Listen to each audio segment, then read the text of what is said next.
Hola, muy bienvenidos a la entrevista de France 24 en español. En esta oportunidad nos acompaña Andrés Fernando Suárez. Él es sociólogo, máster en estudios políticos y también escritor.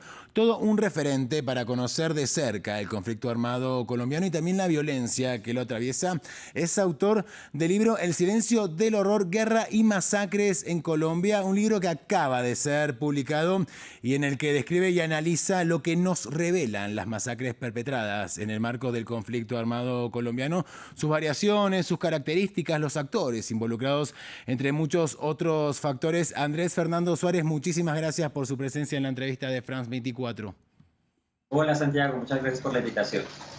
Bueno, comencemos por lo que caracteriza, ¿no? Y diferencia a una masacre de otros actos de violencia extrema, que incluso muchas veces son definidos, ¿no? También como masacres, un elemento clave sobre el que hacer referencia en el libro que tengo en mis manos precisamente, es la relación asimétrica, ¿no? Que existe entre el actor armado y la población civil y la indefensión de las víctimas. O sea, que se puede matar masivamente en un conflicto armado sin perpetrar una masacre, ¿verdad?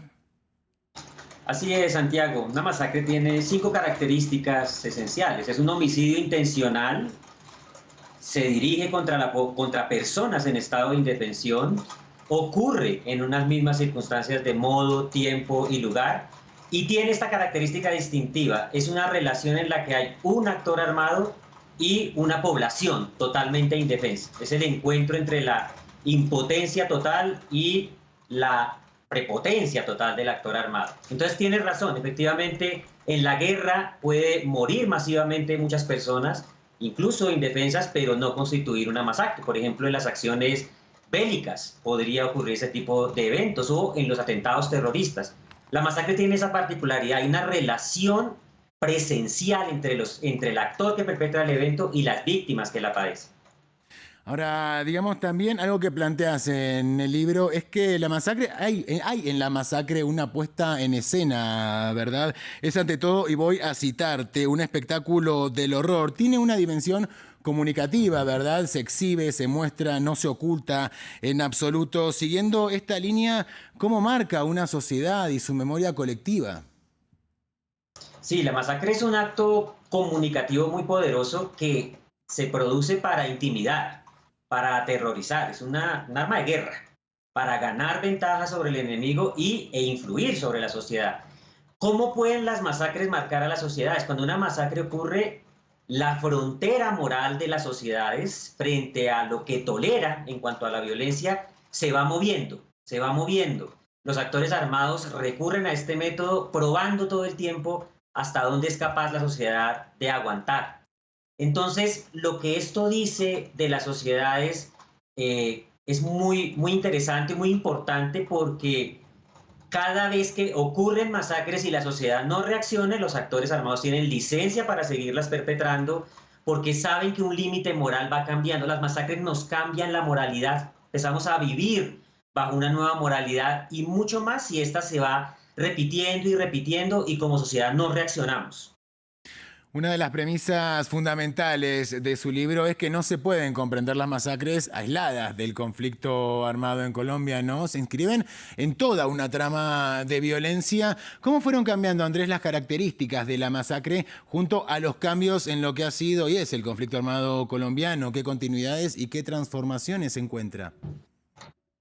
Sí, las masacres, elegí el periodo 1981 a 2021, 40 años de conflicto armado, porque es a partir de 1981 que irrumpen las masacres nuevamente en los repertorios de violencia de los actores armados. Y es ahí cuando el conflicto armado colombiano despega. Es decir, las masacres están en el corazón del escalamiento del conflicto armado. Por eso, cada vez que ocurren masacres, estamos ante una señal de alerta de un posible recrudecimiento del conflicto armado.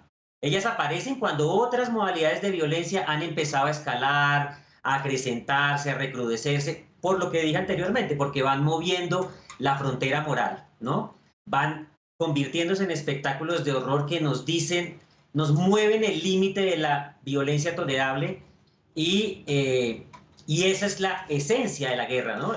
La violencia es el lenguaje de la guerra y la masacre es una de sus mayores expresiones. Le muestra a la sociedad y al otro contra el que combato que estoy dispuesto a todo, que no hay límites, que la violencia va a ser más extensiva, más dolorosa, más transgresora si usted no se rinde, ¿no? O si usted está dispuesto a prolongar la guerra, ese es el precio que va a pagar.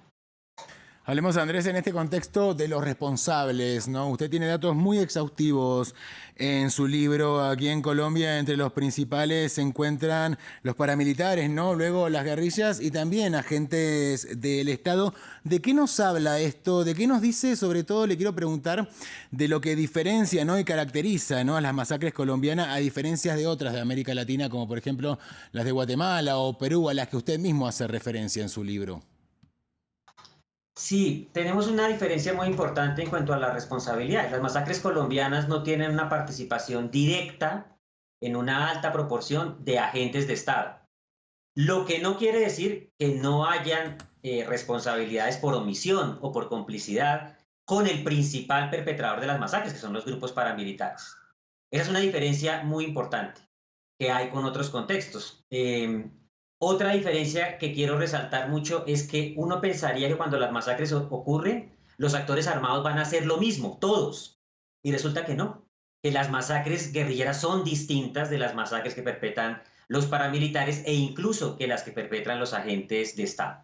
También tenemos una particularidad de nuestras masacres y es que el nivel de sevicia que se exhibe en nuestras masacres, es decir, de mutilaciones de los cuerpos, ese tipo de prácticas de tortura física sobre el cuerpo, no registran los mismos niveles que en otros países. Y en esos otros contextos, otra diferencia es el tamaño de las masacres. Las dimensiones de las masacres en Colombia son masacres más pequeñas. Y eso es lo que la hace más amenazante en el caso colombiano. Son muchas masacres con menos víctimas, aparecen seguramente todos los días en los medios de comunicación, pero no son el gran evento, el evento disruptivo, el evento que viene a alterarlo todo, a cambiarlo todo, y ese efecto erosivo es el que nos va moviendo lentamente esa frontera moral de la que hablo, esa nueva moralidad que vamos teniendo. En esos otros contextos ocurrían muy concentradas en el tiempo, con grandes dimensiones, y eso creo que en parte también explica que esos conflictos se hayan resuelto más rápido, ¿no? Porque el límite, el umbral de violencia que la sociedad podía tolerar o no, las partes, terminó decantándose más rápido. En cambio, aquí se ha incorporado para equiparnos para una guerra de larga duración. Hablemos ahora de otro tema muy importante que usted también aborda en el libro, y es qué construcción hay de la víctima, ¿no? ¿Cómo es percibida? Usted, de hecho, cita autores que plantean algo que es muy interesante, porque quizás uno creería que hay una cierta deshumanización, ¿verdad?, de la víctima, pero no obstante, ellos señalan que, por el contrario, ese carácter humano es precisamente el que anima la sed de sangre, ¿verdad?, que en muchos casos estimula estas atrocidades. Sí, así es, Santiago. La víctima que en nuestro análisis la vemos en la masacre como una persona indefensa, no es percibida así por el actor armado que está perpetrando la masacre. ¿Eso qué quiere decir? Que hay un entrenamiento muy profundo de los actores armados para poder perpetrar esas atrocidades, porque ellos a quien ven ahí es a un enemigo. Construyen a la víctima como un enemigo, no le quitan rasgos humanos, se los resaltan y aprovechan la indefensión para decir, ahora tengo al enemigo donde lo quiero tener. Hay un trabajo de entrenamiento, de formación de los combatientes muy profundo, diciéndole, usted no puede tener empatía con esa persona, porque esa persona que usted ve ahora indefensa, más adelante puede perpetrar sobre usted la violencia y las atrocidades.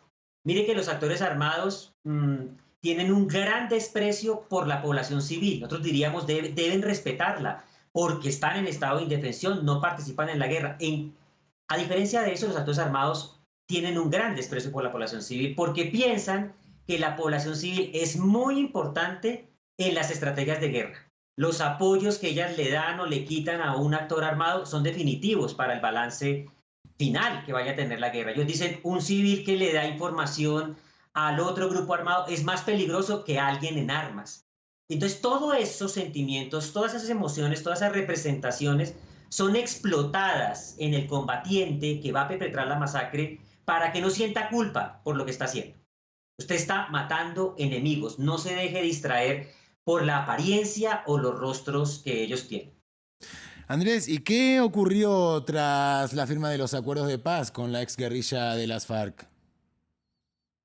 Bueno, veníamos de un periodo de decrecimiento generalizado de las masacres. Desde el 2005 en adelante se desescaló de una manera muy importante el número de masacres, pero lamentablemente a partir del 2017, justo después de la firma del acuerdo, empezamos a tener un escalamiento de las masacres.